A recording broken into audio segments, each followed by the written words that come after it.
Pues buenos días. No tengo que hacer nada, ¿no? Con esto. ¿Ya está? Perfecto, gracias. Pues un placer y un privilegio estar aquí con vosotros una mañana más, y también un placer y un privilegio ver a tantos jóvenes. Yo me siento más cómodo predicando a jóvenes que a mayores. Siéntete mayor o joven en función de tu edad, pero es un gozo ver a tantos jóvenes por aquí. Vamos a orar y vamos a encomendar este tiempo al Señor y vamos a dejarlo en sus manos para que no hable yo, ni sea Samu quien con sus torpes palabras exponga el mensaje que Dios ha puesto en mi corazón, sino sea el Espíritu que habla a través de mí y que pueda ser de bendición para todos vosotros. Padre, te damos gracias. Te damos gracias porque tú nos alimentas fielmente, nos das sustento, pero sobre todo traes a nosotros pues tu palabra, pues como ese bálsamo, Señor, que puede, Señor, centrarnos, puede exhortarnos, puede alentarnos. Y te rogamos que hoy, Señor, pues este tiempo sea para tu gloria, sea para alabanza de tu nombre, pero sobre todo, Señor, que pongamos un corazón dispuesto a escuchar tu palabra, a reflexionar y a meditar en ella. Te doy muchas gracias por el privilegio de poder estar predicando en esta amada iglesia y, Señor, pues úsame en este ratito. En nombre del Señor Jesús. Amén. Pues Alfredo me preguntó, no sé si el miércoles era, más o menos, dice, ¿de qué vas a predicar? Y tenía la idea, pero digo, si voy a predicar si te digo de lo que pienso que voy a predicar, seguramente te estaré mintiendo, ¿verdad? Pero es un tema tan amplio, es un tema tan profundo y que se pueden sacar tantas predicaciones, pero creo que a mí siempre me gusta predicar un poco con la experiencia que voy viviendo, ¿no? Algo que haya pasado en mi día a día, algo que hayamos experimentado. Y bueno, lamentablemente, las últimas semanas conocí a dos personas que habían renegado de la fe, ¿no? O sea, personas, te hablo de fieles en el Señor por muchos años, jóvenes de mi edad, que realmente pues veías que habían nacido en una familia cristiana, que habían pues experimentado el amor de Dios, que no se les había predicado un evangelio falso, que se les había predicado un evangelio real, ¿no? Y eran varios, han sido como pues 4 personas, ¿no? Que en estas últimas semanas pues ha sido como wow, ver un escrito suyo que niega a Dios o hablar con ellos directamente y decir, no, es que ya no creo en nada. Y te preguntas, ¿qué ha pasado? ¿Qué está pasando, no? ¿Por qué? O sea, Raquel me decía que estamos haciendo mal. Las iglesias, los cristianos, los creyentes. Y yo le decía a Raquel, digo, el problema no es que estamos haciendo mal, es que no estamos cambiando nada de lo que estamos haciendo durante muchos años, ¿no? Y igual llevamos haciendo muchos años muchas cosas mal.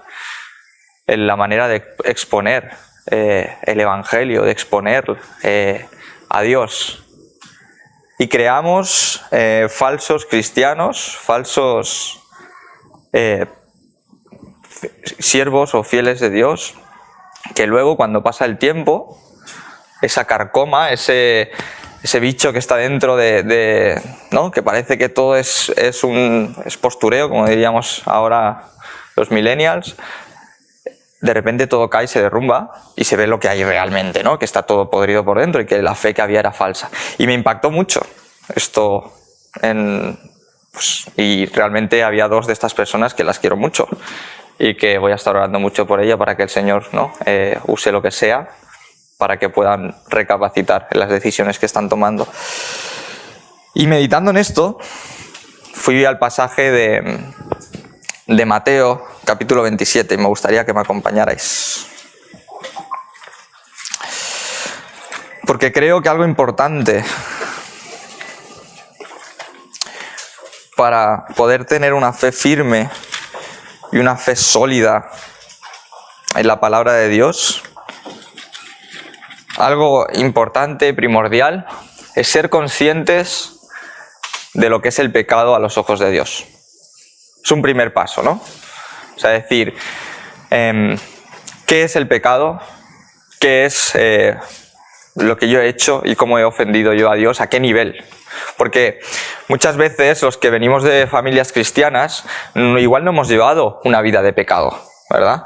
Igual no hemos, pues Dios nos ha guardado, nos ha librado de llevar una vida de pecado desenfrenado con actos como el de David con Betsabé, de adulterio, de asesinato, de pecados que dices, ¡wallah! Eres la peor persona del mundo, ¿no? Igual hemos llevado una vida moral, pero alejada de Dios. Pero hemos pecado. Eso no te lo quita nadie. La Biblia dice que por cuanto todos pecaron, todos, incluye a todas las personas que puedas conocer, que te rodean, pero te incluye a ti, que es lo importante, ¿no? Pero vamos a ver a qué nivel ese pecado afecta a Dios, ¿no? A la presencia de Dios y a su santidad.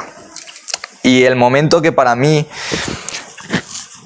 es más, no sé si decir duro o increíble, o no hay una palabra que para mí pueda describir este momento. Es a partir del versículo, en este capítulo, a partir del versículo 45.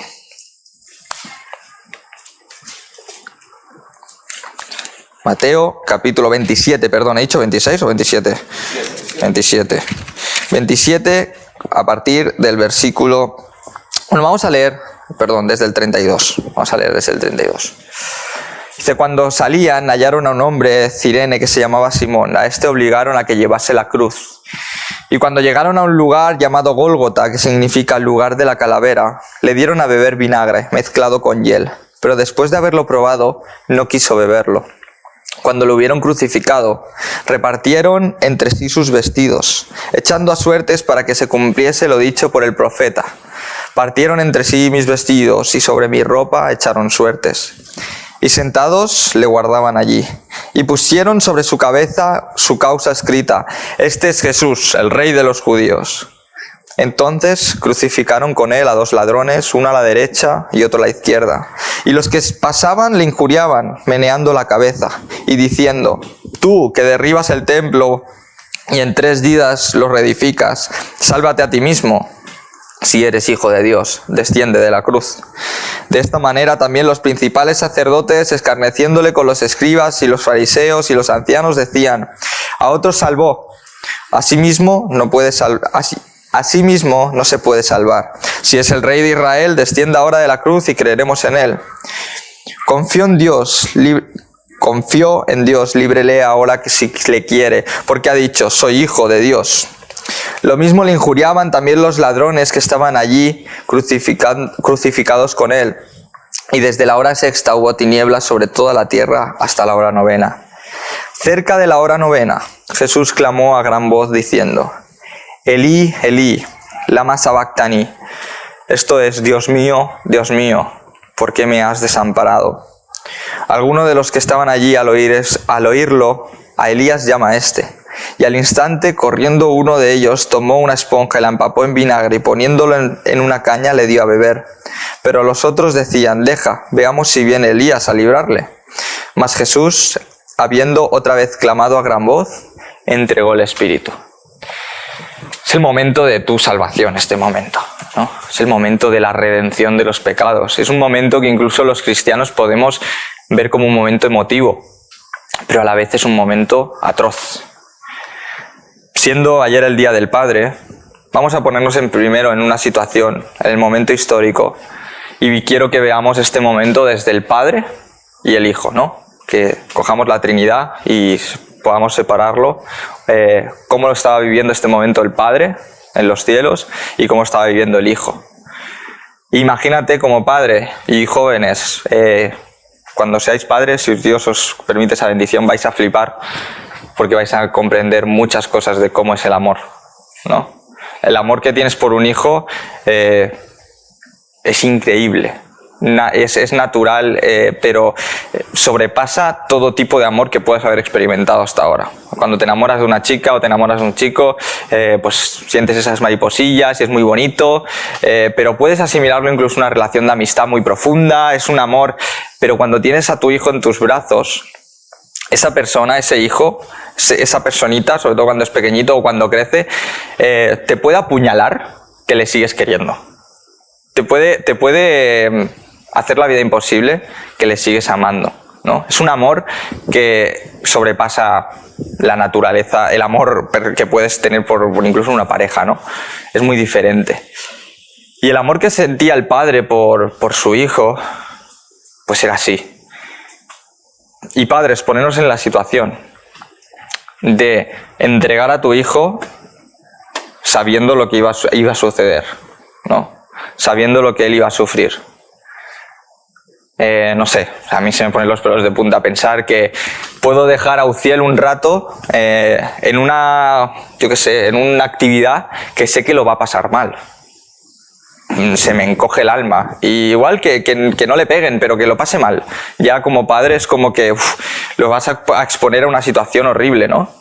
Pero el exponer al Señor Jesús y el padre entregar a su hijo para arreglar un problema que el hombre había causado, que es el pecado, es el mayor acto de amor que pueda haber en la historia. Pero es más fuerte, volviendo a estos versículos, en el versículo 46. Si os fijáis, antes le han estado reprochando a Jesús ahí en la cruz, se han estado burlando de él, y Jesús, dice la Biblia, ¿no? Pues que no dice nada, le dan de beber, no quiere, se burla, ¿no? Diciendo, bájate, venga, si eres tan poderoso, sálvate a ti mismo. Y no dice nada. El único cambio, el único que conmueve a Jesús en ese momento es notar que se ha roto, ¿no? Que como dicen otros pasajes, que el Padre aparta la mirada de Jesús y él clama a gran voz diciendo, imagínate, una persona que lleva crucificada horas, que le han pegado palizas, que ha tenido que cargar una cruz, saca una gran voz, saca un gemido, saca un llanto y dice, Elí, Elí, lama sabactani, ¿por qué me has desamparado? Esa rotura, es increíble ese momento y teológicamente es muy profundo también, ¿no? Ese padre apartando la mirada de Cristo. Y todo por culpa del pecado.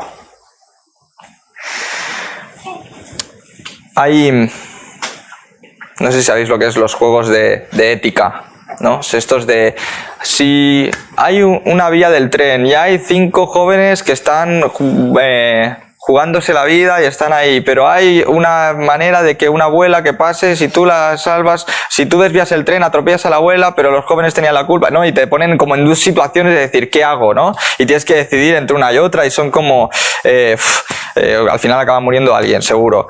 Y no, y son juegos de estos de a ver cómo responde la gente. Y nada tiene sentido, pero es que el acto de amor de Dios con la humanidad no tiene sentido. O sea, Él crea Adán y Eva, un Edén, una creación perfecta. El hombre es quien la estropea. Él provee salvación. Provee primero de una ley, ¿no?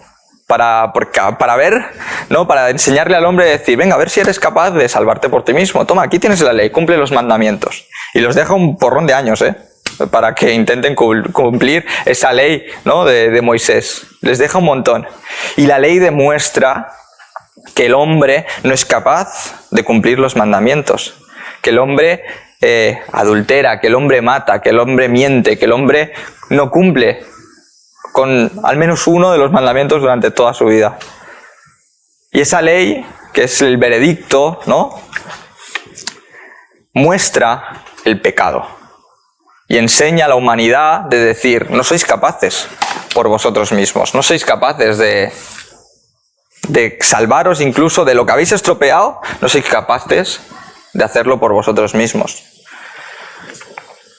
La ley, para mí cuando estábamos trabajando en la casa estas últimas semanas, venía Uziel y Uziel siempre te quiere ayudar, ¿no? Y viene ahí, se te pone a tu lado y papá. Y yo a veces le daba herramientas, le decía, venga, toma, ayuda. Y él iba con la herramienta y se acercaba a algo y se llevaba pues hacía así, ¿no? Como si estuviera trabajando. Pero es algo, si yo le hubiera dicho a Uziel, toma, aquí tienes las herramientas, arregla tú la casa, es algo que no podía hacer, ¿no? Tenía todas las herramientas, tenía la manera de hacerlo, le podía haber explicado, pero Uziel no es capaz de hacer ese trabajo. La ley, Dios nos la deja con un poco ese objetivo, de decir, toma, aquí tienes la ley, esto es cumplir todos los mandamientos, estás en paz con Dios, a pesar de tu naturaleza pecaminosa, pero incluso con eso muestra el pecado del hombre a un nivel que el hombre se ve corrompido. Y entonces, cuando el hombre ve que es imposible y que lo está llevando al mayor extremo, que es con los fariseos, con un legalismo, con una religiosidad extrema, aparece y manda la figura de Jesús para decir: vosotros ni con la ley habéis podido, habéis estropeado esa creación. Y el Padre, fiel a la promesa del hombre de proveer una salvación para ese pecado, envía a su propio Hijo con ese acto de amor, ¿no? Y Jesús sí que nos demuestra que se cumple la ley de cabo a rabo y que puedes hacerlo a través de Él, puedes perdonar sus pecados. Y entramos en un momento que es la gracia, ¿no? Pero me estoy avanzando un poco, déjame volver a revisar los puntos. El precio del pecado. Ser conscientes del precio y del peso del pecado. Cuando Jesús exclama Elí, Elí, lama sabactani, que incluso los que estaban ahí pensaban que estaba llamando a Elías, ¿no? Y que pensaban igual que ya estaba desvariando, o que algunos igual tenía fe de que iba a aparecer Elías y lo iba a salvar, ¿no? Lo que estaba teniendo un peso increíble es por el pecado que estaba cargando él, que imposibilitaba la comunión con Dios, que era lo más precioso que él valoraba. Y déjame animarte a reflexionar. ¿Eres consciente del peso de tu pecado? ¿Eres consciente de tu rebeldía? ¿Eres consciente de que tu corazón pecaminoso imposibilita una comunión directa con Dios? Si igual, lo que decía, ¿no? Pues has caído en pecados grandes, eres más consciente de ello, pero los que pues Dios nos ha librado y hemos nacido en un ambiente que igual pues nuestro mayor pecado es desobedecer a nuestros padres, ver algo que no teníamos que ver, pues como jóvenes, yo qué sé, beber, hacer cualquier cosa que tampoco has matado a nadie, pero has pecado. Un niño, ¿no? Con sus primeros pecados. Uziel ya empieza a liarla bien. O un niño que empieza ya a... Realmente se ve ese pecado en él, ¿no? En el campamento vemos muchos. Y los ves ya pecadores. Desde bien pequeños. Pues esos pecados que puedes decir, oh, son niños, ya lo ponen una enemistad con Dios. Y esos pecados para Dios son una aberración. Imagínate, si tuvo que apartar la mirada de su propio Hijo, que estaba cargando inmerecidamente el precio de nuestros pecados, imagínate con alguien que peca conscientemente. Dios odia, repudia el pecado, aborrece el pecado. A Dios se enciende en ira, en una ira santa por el pecado. Y volviendo a la introducción del mensaje, cuando una persona pues igual empieza a darle demasiadas vueltas a la cabeza sobre la fe y sobre las nuevas filosofías y sobre muchas cosas que pueden hacer que te alejes de Dios, de las primeras cosas que se está olvidando es de su condición delante de Dios como pecador. Y hay un momento vital, ¿no? Que es muy difícil de explicar incluso, pero que aborreciendo tanto el pecado, Dios ama al pecador. Y eso es nuestro salvavidas.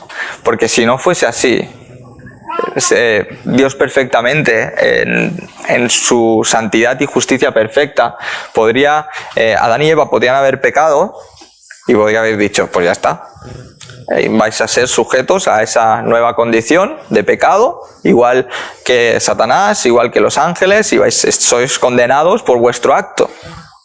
Pero en su misericordia, en su mayor amor, ofrece salvación y ofrece a Jesús. con el objetivo final de volver al Edén, volver a restaurar todo para que haga un reset la creación y volvamos a estar en la misma condición que estábamos en Génesis capítulo 1 al final cuando crea al hombre, ¿no? Volver a estar en esa comunión directa, personal con Dios.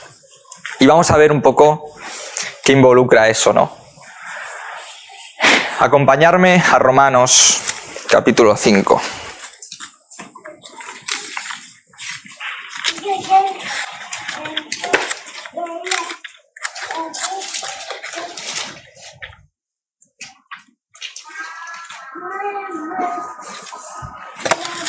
Romanos capítulo 5, a partir del versículo 19. Dice, es uno de los versículos que deben traer más esperanza, ¿no?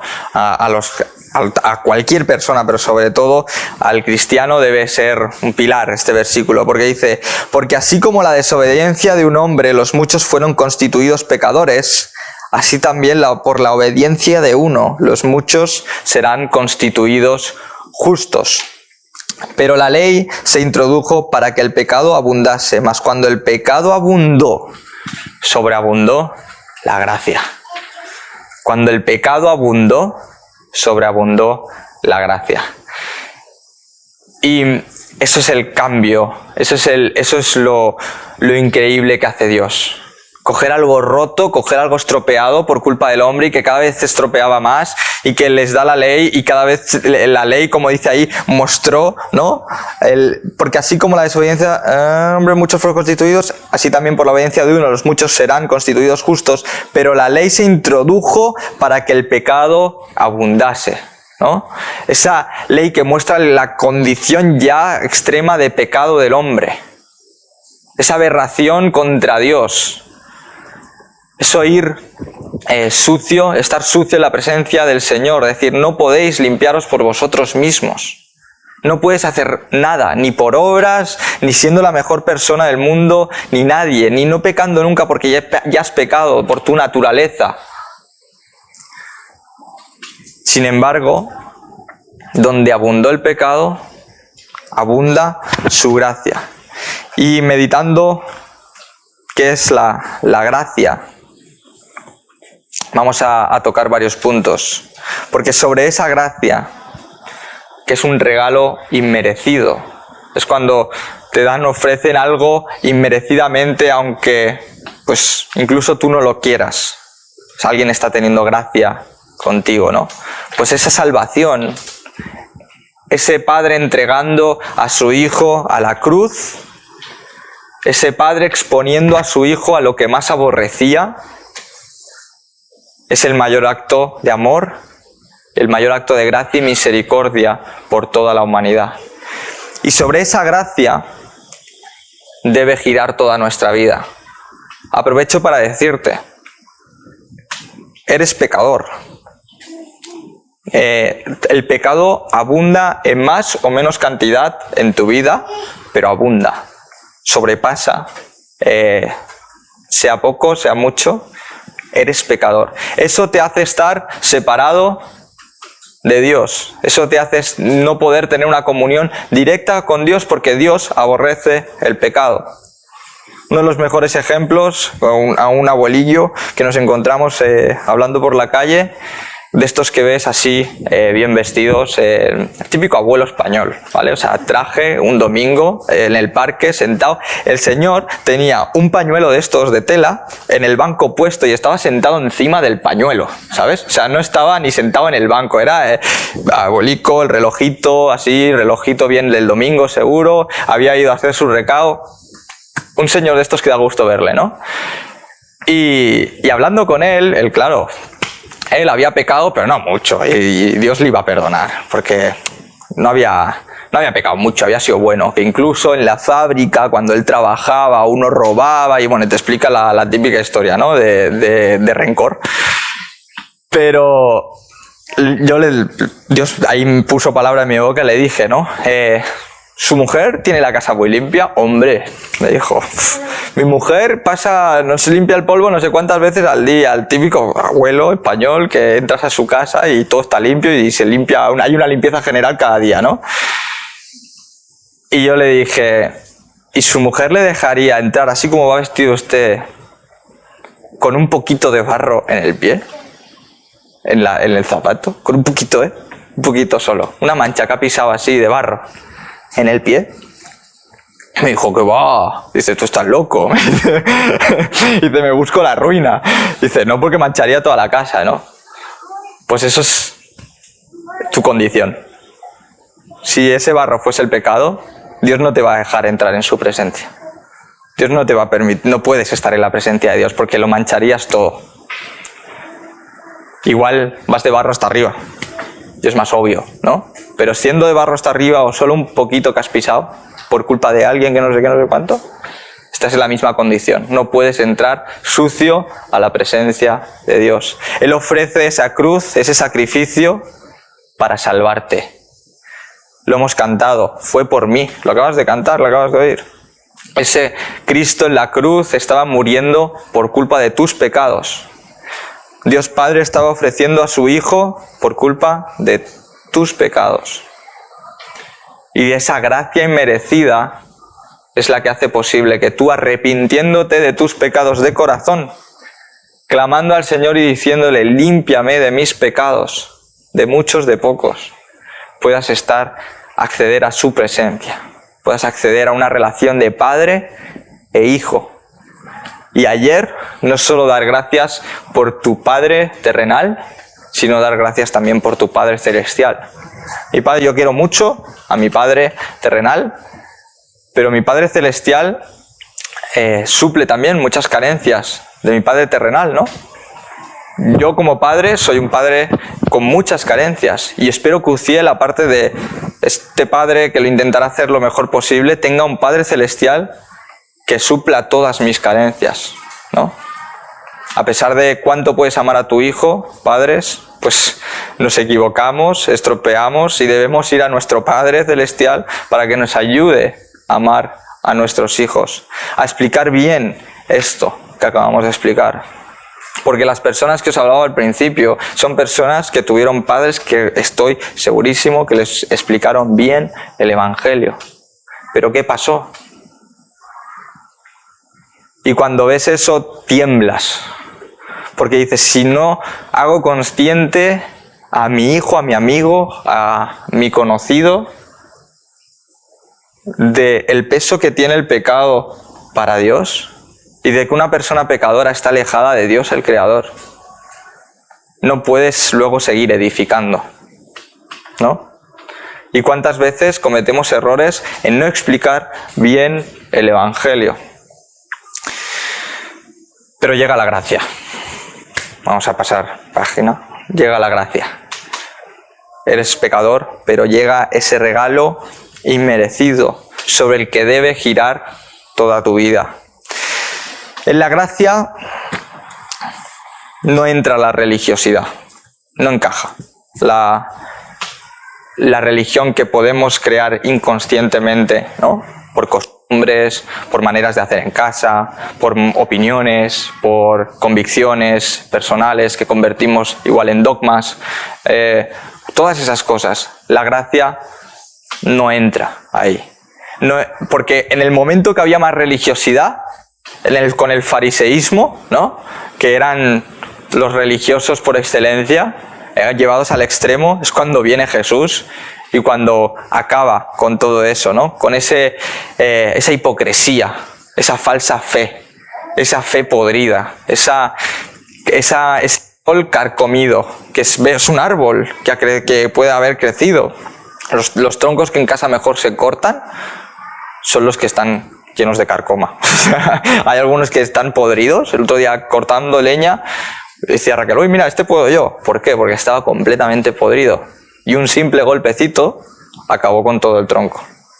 Los que están firmes, duros, los que han crecido sanos, cuesta tumbarlos, cuesta, porque están bien arraigados, porque tienen nutrientes, porque ese tronco ha crecido sólido, porque hay una fe verdadera.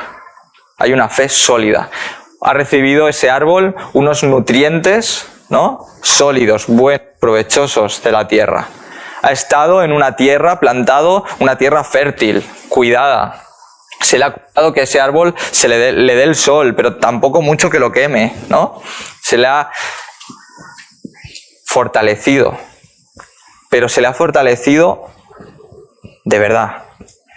Sin embargo, hay otro árbol que puede crecer, ir aparentando, ¿no? Y empieza un poco crecido, pero ya un poco torcido, pero le pones un palo, ¿no?, que lo aguanta, y ves la curva, que es un episodio de su vida del árbol, pero luego se encamina para arriba.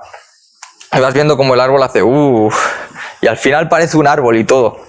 Y es grande y tiene hojas. Pero como decía Moy al principio, ¿no?, hay árboles incluso que el fruto que dan está amargo. No se puede, hay que desecharlo. No se puede comer. Qué pena, ¿no? Incluso árboles que ves por la ciudad, que dan fruto, el fruto se podría comer, pero por la cantidad de pesticidas que le tienen que echar, no te aconsejo comer ese fruto, ¿no? Porque no es fruto bueno. Para los que somos padres, o para los que ministráis con personas, o para ti, joven, que tienes un amigo que le tienes que estar cuidando, ¿no? Porque Dios os une a los jóvenes para cuidaros entre vosotros, que no os engañéis. Y muchas veces tú tienes que ir siendo la muleta de tus amigos. Y Dios te pone ahí para acompañarles hacia la cruz. Pero asegurémonos de no estar creando una falsa religiosidad. De no estar diciéndole, hombre, no, tienes que ir a la iglesia cada domingo. Sino más bien, oye, ¿y por qué no quieres ir a la iglesia? ¿Qué te pasa? ¿Ha pasado algo? Yendo a la raíz, a curar las heridas desde la raíz, no crear una apariencia externa que luego se derrumbe. Porque cuando tratas con esas almas, cuando tratas con esas personas que Dios va poniendo a tu lado, no tienes que crear un prototipo de decir, ya está, ¿no? Voy a meter con imagínate que viene a mí y dice, es que no quiero ir más a la iglesia, estoy hartísimo, no sé qué. Le digo, no, tío, no puedes hacer eso. Digo, mira, tú aunque no creas nada, aunque me da igual porque no quieres ir a casa, tú ves por si acaso, así tu suegro no se enfada contigo, tú estás bien, tu mujer tampoco se enfada contigo, tus hijos van a seguir yendo a la iglesia, tú da igual, lo que tú quieras, aguanta, tío, es 1 hora y media el domingo y ya está, y luego ya has fichado y luego haz lo que te dé la gana, ¿no? Esto es un extremo, pero a veces nos puede pasar. Con nuestros hijos, con nuestros amigos, con nuestros conocidos. Estar creando falsos creyentes. Una fe alimentando al árbol con pesticidas. O al ganado, a los cerdos de hoy en día, que se les da cualquier cosa para que engorden y el bistec sea gordo y tú lo veas en el súper y te lo comas y ya está. Pero está lleno de agua, ¿no? Personalmente, la gracia tiene que llevarnos a una humildad, porque la gracia lo que nos hace es ser más conscientes de cuánto ha sido alto el precio que Dios ha pagado por nosotros. Y eso nos tiene que llevar a humillarnos y a una sencillez, porque al final el hombre nunca podrá ni conseguirá hacer nada por sí mismo.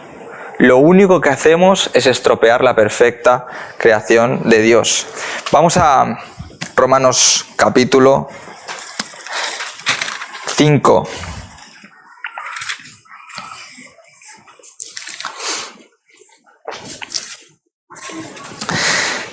Si seguimos leyendo en los versículos, vuelvo a leer el 19. Porque así como la desobediencia de un hombre los muchos fueron constituidos pecadores, así también la obediencia de uno los muchos serán constituidos justos. Pero la ley se introdujo para que el pecado abundase, mas cuando el pecado abundó, sobreabundó la gracia. Para que así como el pecado reina la muerte, así también la gracia reine por la justicia para vida eterna, mediante Jesucristo, Señor nuestro. La gracia reina mediante Jesucristo. Es la única forma, la única manera que tú puedas acceder a esa vida eterna con el Señor. No hay otros, no hay añadidurías, no hay extras. No es Jesucristo más tus obras, no es Jesucristo más este tipo de iglesia, no es Jesucristo más esta cosa que tienes que tener clara en tu vida. Es Jesucristo. Y cuando la humildad y la sencillez personal, está bien arraigada, comprendes que tú eres pecador, que el pecado, por más pequeño que sea, es una aberración a los ojos de Dios, pero que sin embargo ese Dios ha provisto salvación y esa gracia ha sobreabundado por encima de todos tus muchos pecados y te ha hecho que puedas tener una relación de padre a hijo, la relación más cercana que pueda haber con Dios. No es que hayas podido estar en la presencia de Dios en un rincón, has podido tener esa relación cercana con el Señor. Y has tenido esa humildad. Cuando muestres al exterior, cuando hables con las personas, muestra sobre todo esa gracia. Perdona igual que se te perdona a ti. Comprende igual que se te comprende a ti. O que te gustaría que te comprendieran, ¿no? Igual no estás recibiendo ese amor o ese perdón o esa de los demás. Pero hazlo igual que Dios trata contigo, trata tú con los demás. Porque si no, lo que estás haciendo es decir, bueno, sí, a mí se me ha perdonado mucho, a mí mi pecado que aborrecía a Dios era mucho, pero ¿tú qué haces? Tú estás mal con Dios, ¿eh? Entonces lo peor, te vas a ir al infierno, te mereces el infierno, ¿no? Ojo, tratemos igual que Dios nos trata, con ese amor, con esa ternura, con esa misericordia. Un fallo tras otro fallo, tras otro fallo, tras otro fallo, pero sobreabunda la gracia. Echa fuera el rencor, ten comprensión con los demás y no juicio. Y sobre todo, jóvenes, no os desaniméis. Porque a veces la vida cristiana, como os dije hace unos cuantos domingos que tuve el privilegio de volver a predicar, la vida cristiana tiene que ser una vida que tú disfrutes, que sea una vida de gozo, de plenitud, de haber conocido a tu Creador. No tiene que ser una vida de lamento, de prohibiciones, de penitencia. Tiene que ser una vida de gozo, como hemos leído en el Salmo, ¿no?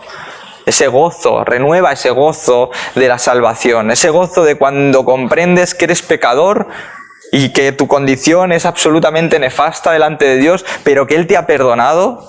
Ese primer amor, ese gozo, ese fervor, es el que debemos estar recordando para seguir avanzando. Y puede ser que estés en una época de luchas, puede ser que estés en una época difícil de tu vida, seas joven, adulto o anciano ya, y pueden haber épocas en tu vida que sean difíciles, que tengas luchas, que no quieras soltar ese pecado. Empieza por el mensaje de hoy al principio. Vale, ese pecado que no quiero soltar, ¿cómo es a los ojos de Dios? Es una aberración. ¿Qué ha hecho Dios para perdonarme a mí ese pecado? ¡Buah! ¡Qué precio ha pagado!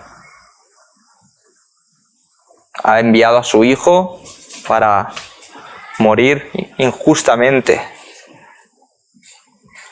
Si eres padre, piensa en eso, ¿no? A mí esta semana me ha conmovido mucho el pensar padre e hijo y pensar Uziel, enviarlo ahí para que le hagan daño, para que lo abucheen, para que lo traten, para que lo que yo más odie le pase a él, cargue con todo el peso del pecado. Pero piensa, y entonces igual dices, igual sí que lo tengo que soltar, este pecado de mi vida, ¿no? Pero si no, ¿sabes qué pasa? Que te vas quedando con pecaditos, te vas quedando con filosofías que puedes llegar a encajar un poco en el cristianismo así si no la enfoco de esta manera, pero te quedas con eso que no quieres soltar, ¿no? Todas esas filosofías nuevas que a los jóvenes están adoctrinando totalmente, ¿no? Y que si feminismo radical, que si LGTBI, que si todas esas cosas. Y que poco a poco, ¿sabes?, van calando en la iglesia. Y que debemos ser firmes, mostrar ese amor, mostrar la gracia, mostrar ese perdón, esa humildad, esa sencillez. Pero no dejar que calen, no dejar que penetren. Y ponerte firme, porque si no al final eres como una esponja, tienes poros y cala en tu interior. Y cuando pasan los años y cuando pasa el tiempo, no sabes por qué, pero esto te empieza a encajar poco. Y sabes cómo las personas que hablé estas 2 últimas semanas empezaron diciendo: la Biblia no es literal. La palabra de Dios, hay pasajes que en verdad están escritos así porque en la época que se escribieron, claro, tenían que hacer entender a las personas y claro, si tú dices esto no es literal, vas a ir leyendo, vas a decir: oye, aquí habla justamente del pecado que yo hago. Pero bueno, si miramos el contexto histórico, igual este pasaje no es literal, ¿no? Porque, claro, igual no está... lo dejo pasar, ¿no? Si el Génesis 1 no fuese literal, justo ayer en casa estábamos hablando y del creacionismo y todo eso, y de las diferentes posiciones que hay, si el Génesis 1 no es literal, te tumba todo lo demás. Porque si empiezas diciendo que el primer capítulo de este libro puede ser teóricamente y puedes encajar toda la filosofía del evolucionismo aquí, vas a poder todos los demás transgiversarlos. No, amigo, esto es literal de punta a punta. Y esto dice lo que tienes que hacer de punta a punta. Y menos mal. Si Dios, el Dios tan poderoso, creador, es normal que quiera darse a conocer. Es lo que haría. Y menos mal que lo ha hecho a través de un libro y no del boca a boca. ¿No? Si no, el teléfono escacharrado. Cuando hay una religión que empieza el boca a boca es cuando empiezan las costumbres. Y empieza aquí diciendo: pues mira, ¿no, Moisés? Dios me ha dicho que tenemos que venir todos de color verde los domingos. Y todos de color verde, el primer domingo y al final creas un hábito, una convicción, y al final ¿sabes lo que pasa? Que la gente de aquí, que lleva 10 años viniendo de color verde, ve a uno de color azul y dice: no es cristiano. ¿Por qué? Hay que venir de color verde. Y es de alguien que dijo que venía de color verde. Menos mal que Dios deja esto, deja este libro tan increíble para que podamos ir volviendo al origen. Y que no hay nada que el hombre pueda hacer y lo condena si añades una J y una tilde a este libro. Porque este libro ya es de pe a pa perfecto. Con su información. Que sí, déjame decirte, hay cosas que Dios no nos da más información. ¿Sabes? En la creación, pues nos dice que esto es así, así, así, así, así, así, y ya está. Y no nos da más información, igual por bien a nosotros, ¿no? Pero tenemos que creer por fe, que es algo que con la ciencia choca, que es algo que con las filosofías chocan. Porque te dicen: pero es que tú igual no puedes explicar todo lo que dice la Biblia. Pero es que lo creo por fe, no lo tengo que explicar todo. No tengo que entenderlo todo, porque conozco personalmente a mi Padre Celestial, confío en Él, porque lo que sí que entiendo perfectamente es que soy pecador, que el pecado es una aberración a los ojos de Dios, que Él me ha perdonado, que Él me ha provisto de una salvación increíble y que debo vivir para Él. Y que su gracia, cuanto más pecado haya, más abundará. Esos son los 3 pilares.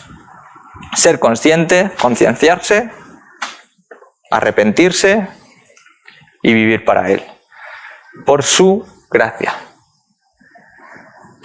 Vamos a volver para acabar Bueno, volver no, perdón. Segunda de Crónicas.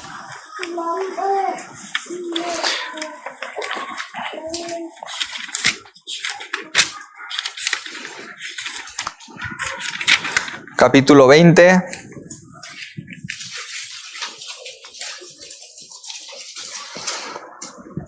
Versículo 12.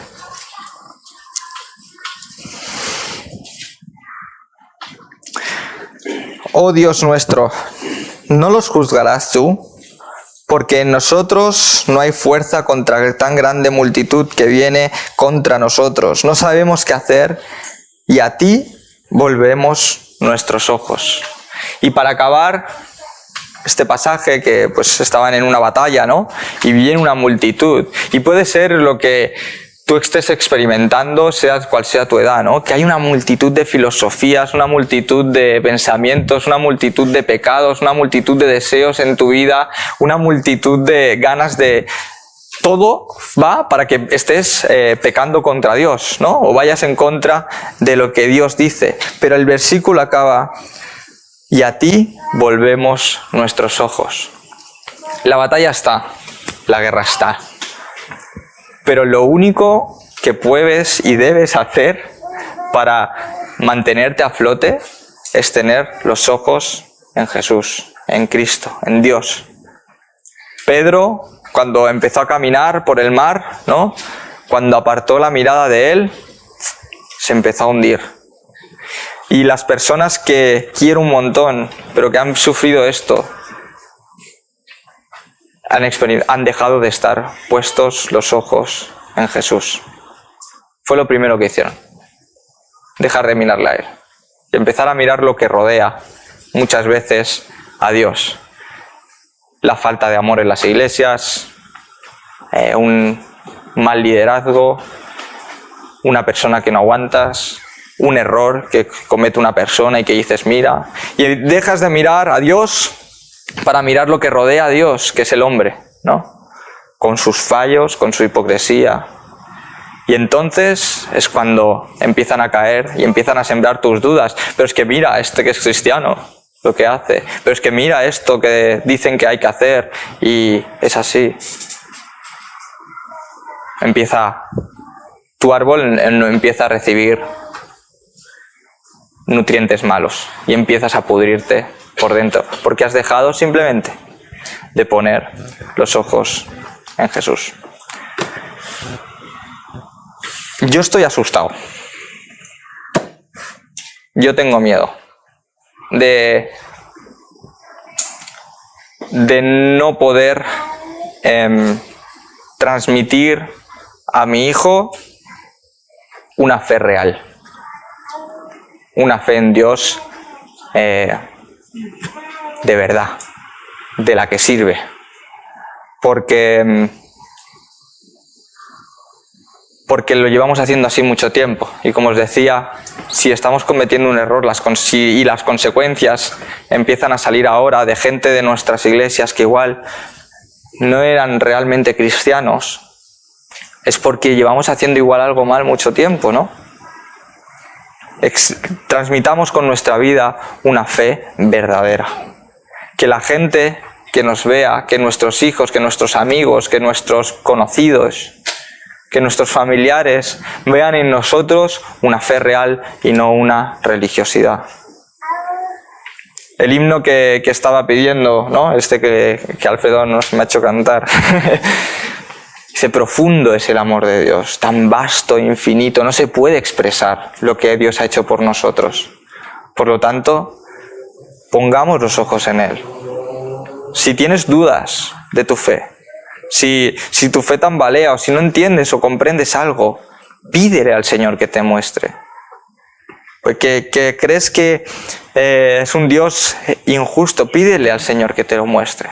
Que crees que Dios te juzga a ti, pídele al Señor que te muestre cuánto te ha amado. Y pon los ojos en Él. No me quiero alargar más. Espero que esto, pues durante esta semana es lo que a mí me ha hecho reflexionar y lo que a mí me ha hecho pensar. ¿Estoy transmitiendo bien el amor de Dios? ¿Estoy transmitiendo bien mi fe a mis conocidos, a mis allegados? ¿Estoy mostrando una fe verdadera? ¿O estoy siendo un religioso? Y estoy siendo, ven a un cristiano, pero ven a un prototipo. Ven a Dios en mí. Soy un espejo de la gloria, de la santidad de Dios. Gracias por el privilegio.